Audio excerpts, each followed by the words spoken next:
Hey, it's Lee for On Your Marks Wrestling, and this is my Impact review for April 5th. Um, I have a ton of notes on this one. We start the day with Bobby Lashley. He's in the ring. We know that there's going to be a match against Brian Cage. He explains that all the new guys basically target him because he's the best. He says that Cage's win last week was a fluke, so he calls out Cage. Cage comes out. They have a pretty decent match. Didn't write too many spots that were particularly special. At one point, Cage did hit essentially what looked a lot like an F5 on Lashley. Then he tried to do a discus clothesline, and Lashley pulled in the ref, which made Cage stop. And then it caused a little bit of a distraction and allowed Lashley to give a low blow to Cage, which kind of changed the fortunes of the match. Eventually, you get a spot where Cage no-sells a German suplex, so it kind of just shows off that it didn't affect him. But then he goes for a clothesline, which he misses, and then Lashley hits a spear, which is his finisher. But he only gets a near fall out of it, which surprises him, obviously. And then the match goes on for a tiny little bit more, and Cage hits his drill claw, which is his finisher, which is like an inverted tombstone kind of thing. It's like a vertical suplex into an inverted tombstone, we'll say. Pile driver. It's like a pile driver, but with a person facing you instead of outside. It was cool. That's 2 weeks in a row that they have this fight, and 2 weeks in a row that Cage wins. They're really building him up as a top guy. And you should do that. The guy looks like $1 million, so you might as well. Then we get an angry / determined Allie that comes out to the ring to cut a promo on Sooyoung. She basically says she used to be afraid of monsters, but she's not afraid of them anymore. And she calls out Sooyoung. Sooyoung comes out, and she has, I still wrote it again a second time, a really great walk-in. I love it. Allie shows a little bit of meanness by attacking Sooyoung during her walk-in, which is cool. And then early on in the match, she attempts a super kick. Sooyoung catches the kick, kicks her in the leg, then punches her in the face and kind of takes control. At one point, there's a cool-looking draping pedigree done by Sooyoung onto Allie. Thought that was cool. Sooyoung grabs her kendo stick, but Allie super kicks it away. Braxton Sutter comes in, and he tries to unsuccessfully distract Allie, who manages to hit Sooyoung with a code breaker for a near fall. But then Braxton Sutter does successfully distract Allie by grabbing her foot. Sooyoung grabs the kendo stick and attacks Allie, chokes her with it, and also hits her with it, and gets DQ'd as a result, but ends up standing tall. Then we get a video promo from Rosemary, who is basically talking about her upcoming match with Taya Valkyrie. It's just typical demon stuff. It's good. It's what she does, and she does it pretty well, so that's good. Then we get Mackenzie Mitchell with Matt Sydal and Josh Matthews. Sydal is kind of an afterthought in this part, so he just starts talking, but he doesn't say much. Then Matthews kind of gets fired up with his hatred of Austin Aries, blames Austin Aries for ruining their dream of having Sydal be a triple champion and all this kind of stuff. Then Matthews talks himself up in a kind of like he talks himself up into, I guess, a little bit of fire, we'll say. Gets really riled up, and he eventually says that he is tough enough, and he winks, which is clever, to be a wrestler. He did train as a wrestler before becoming an announcer. And then he says that he's going to take on Petey Williams next week as a one-time thing. So Petey Williams, who's facing Sydal for the X Division Championship at Redemption, is going to face Josh Matthews, which kind of has me excited. I kind of want to see that match. Looking forward to it. I thought Josh Matthews did a good job in this little segment. Then we have a backstage thing with KM telling the I wrote down the horrible actor from the Rosemary Taya video last week. So apparently he is a performer. And he's still terrible, but KM tells him he's got to go out to the ring. He's got to hurry up and kind of does it in a way where you can tell that the guy's not really supposed to be in the ring. KM's kind of tricking him into doing it. We go to commercial, we come back, KM is introduced, or KM's music is playing, and he's walking towards the ring. And we learn that the guy's name is, Richard Justice. He's just a big guy who's a terrible actor. I'm going to keep on harping on the terrible actor bit. KM just starts berating him with a bunch of fat jokes, which is kind of a running theme from last week, because he did that to Falaba somewhere. He just keeps going and going, and none of them are funny. Eventually he ends up saying, here's the punchline, punches Richard Justice in the face, which is what I wanted to do last week. Falaba kind of runs towards the ring for the save, but then Cult of Lee, so Trevor Lee and Caleb Conway, come in and they attack Ba low, and they kind of start taking care of him. Then Tyrus comes out, and he essentially clears those guys out of the ring. Tyrus also, I actually love what Tyrus did here. He goes and he yells at a kid in the crowd for saying horrible things, and then he tells him, he says that the kid was saying these things about KM. I'm not even sure what they are, to be honest with you. I can't remember them, but I just thought it was great because he's saying, like, do you want to get kicked out of here? Do you want to keep talking that way? And then he would say the insult to KM or say the insult to the Cult of Lee. It was just effectively done. The crowd didn't think it was as funny as I did. I thought it was great. And then Tyrus just says, I'm back, and he isn't really saying all that much more than that. But we learned that later on in the show that there will be a match between both parties. So you're going to have KM and Cult of Lee versus three kind of chubby guys. So Tyrus, Falaba, and Richard Justice. That's fine. I was saying last week that I miss, or maybe 2 weeks ago, that I miss kind of fat guys. There aren't enough fat guys in wrestling. And this is cool. It's a match of three fat guys. So perfect. Then we have Mackenzie Mitchell with Eli Drake. And he just sneaks in a little bit of pop culture into his promo, but not enough to make it obnoxious. I just thought it was a really good promo. Doesn't say much, just says he's going to beat Moose and whatnot. Then we get a match between Johnny Impact and Ishimori. We see kind of early on that they have fairly similar movesets. You know you're going to see some pretty cool moves. At one point, Johnny Impact does this move where he basically has Ishimori in a fireman's carry.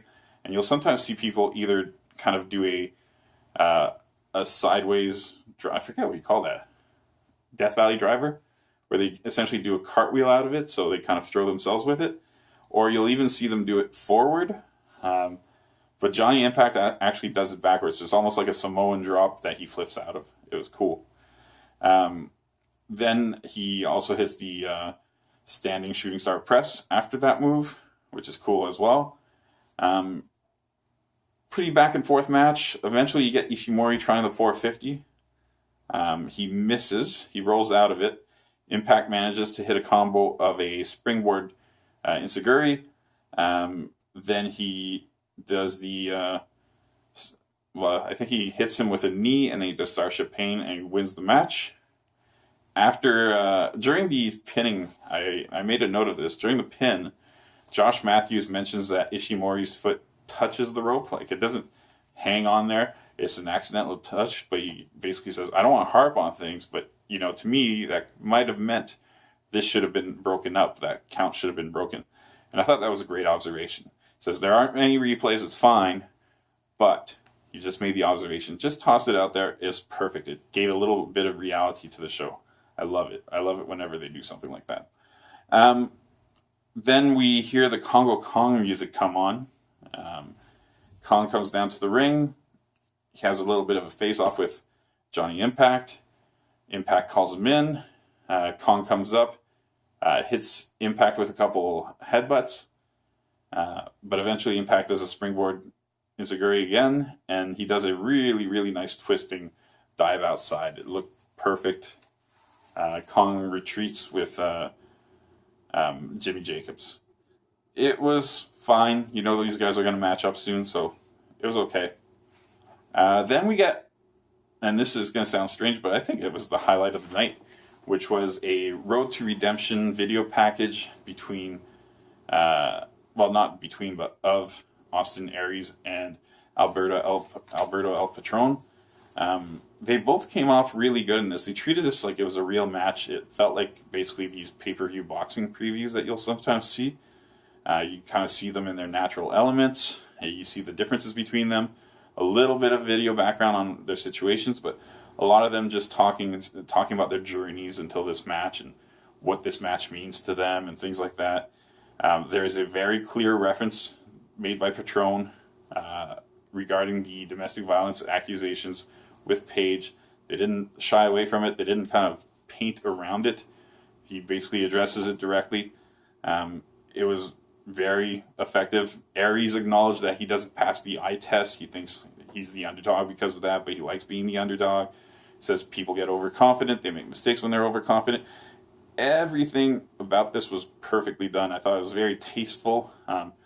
The only negative thing you could say about this was that the sound quality on the interviews was a little echoey, and I'm not quite sure why they went with that. They couldn't clean up that audio a little bit. Maybe it's just the way it filmed and they didn't have a choice. But it was fine. I wrote down this was long, but it didn't feel too long. So it was like probably, I'm guessing 6 to 8 minutes long. I didn't time it, but it felt like it was pretty long, but it didn't feel wrong. I could have watched it another 10 minutes, to be honest with you. So I liked it. Then we have Mackenzie Mitchell in the back with Moose. I've kind of been talking down Moose on the mic for a while because I just don't find him very impressive, especially when you compare him to Eli Drake. But I thought he did well on this one. He basically says, 2018 is going to be the year of giving because he's going to get 2 opportunities at belts. And I don't know. I thought it was fine. I thought he sounded pretty good on it. So I'm gonna take back a little bit of what I said about Moose. Yeah, there you go. I'm not normally very negative. It's just he had a couple weeks of off interviews, we'll say.